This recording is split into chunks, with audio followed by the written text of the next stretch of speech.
క్రీస్తునందున్న ప్రియులకు ప్రేమతో వందనాలు తెలియజేయుచున్నాను.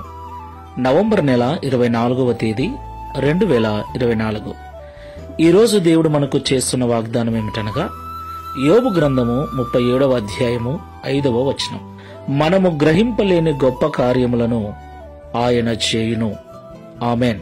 నా ప్రియమైన సహోదరి సహోదరులారా, ఎంత ప్రార్థనాపరులమైనప్పటికీ, ఆత్మీయమైన స్థితిలో ఎంత ఎదిగినప్పటికీ, వాక్యము ఎంతగా తెలిసినప్పటికీ, ఈ లోకంలో జీవిస్తున్న మనము కొన్నిసార్లు నిరాశలకు గురవుతూ ఉంటాం, నిస్సహాయత స్థితిలోకి వెళ్ళిపోతూ ఉంటాం. నా ప్రియమైన సహోదరి సహోదరులారా, ఈ లోకంలో కష్టాలు శ్రమలు ఎవరిని వదిలిపెట్టవు. నిందలు అవమానాలు క్రైస్తవులకు కూడా వస్తాయి. ఈ లోకంలో దేవుని బిడలుగా జీవిస్తున్న మనము వీటన్నిటినీ అనుభవించవలసి ఉంది. అయితే కొన్నిసార్లు ఎంత నిస్సహాయతలోకి వెళ్ళిపోతామంటే, ఇక నా జీవితం మారుతుందా, ఇక నా స్థితి సరిచేయబడుతుందా, ఇక నా జీవితం ఆశీర్వదించబడుతుందా, ఇక నేను కోలుకుంటానా, లేకపోతే ఈ వ్యాధితోనే, ఈ బలహీనతతోనే, ఈ ఇబ్బందిలోనే నేను చనిపోతానా అన్నంత భయంకరమైనటువంటి ఆలోచనలోకి వెళ్ళిపోతాం. నా ప్రియమైన సహోదరి సహోదరులారా, మనం ఆరాధిస్తున్న దేవుడు సర్వశక్తి గలవాడని మనం ఎన్నడూ మర్చిపోకూడదు. ఆయన మనము గ్రహించలేని గొప్ప కార్యములను మన జీవితంలో చేయగల అసాధ్యుడైన దేవుడు. దేవునికి మహిమ కలుగునుగాక. కాబట్టి ఎలాంటి నిస్సహాయ స్థితిలో నువ్వు ఉన్నా నీ స్థితిని మార్చి సరిచేయగల ప్రేమమూర్తి సర్వశక్తిమంతుడు ఉన్నాడని మర్చిపోక విశ్వాసముతో ప్రార్థనాపూర్వకంగా ఈ విశ్వాసపు యాత్రలో ముందుకెళ్దాం. ప్రార్థన చేసుకుందాం. సజీవుడా, సర్వశక్తిమంతుడా, మీకు వందనాలు చెల్లిస్తూ ఉన్నాం.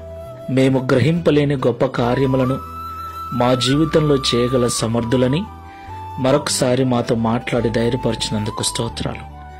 అవునయ్యా, కొన్నిసార్లు మేము మోసపోయినప్పుడు, ఓడిపోయినప్పుడు, ఇబ్బందుల్లో ఉన్నప్పుడు, మాకున్న స్థితిని బట్టి, మాకు కలిగిన బాధను బట్టి, మాకొచ్చిన వేదనను బట్టి బాధపడుతూ ఉన్నాం, భయపడుతూ ఉన్నాం. ఒక్కోసారి ఇక నేను ఇలాగే అంతమైపోతానేమో, నా స్థితి ఇక మారదేమో అని నిరుత్సాహపు మాటలు కూడా మాట్లాడుతున్నాం, నిరుత్సాహపు ఆలోచనలు కూడా చేస్తూ ఉన్నాం.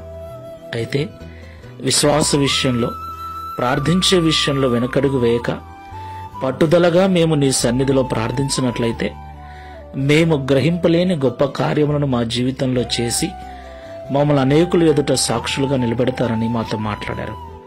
ఈ ప్రార్థనలో ఏకీభవిస్తున్న బిడలలో ఎవరైనా అలాంటి నిరాశ నిస్పృహలలో ఉన్నట్లయితే, బలహీనమైన మాటలు మాట్లాడుతూ ఉన్నట్లయితే, ఈ మాటల ద్వారా బలపరిచి ధైర్యపరిచి నీకు సాక్షులుగా నిలబడినట్లు ఈ వాగ్దానం మా అందరి జీవితాలు నెరవేర్చి మహిమను పొందమని యేసుక్రీస్తు వారి నామములో ప్రార్థించి వేడుకుంటున్నాము తండ్రి.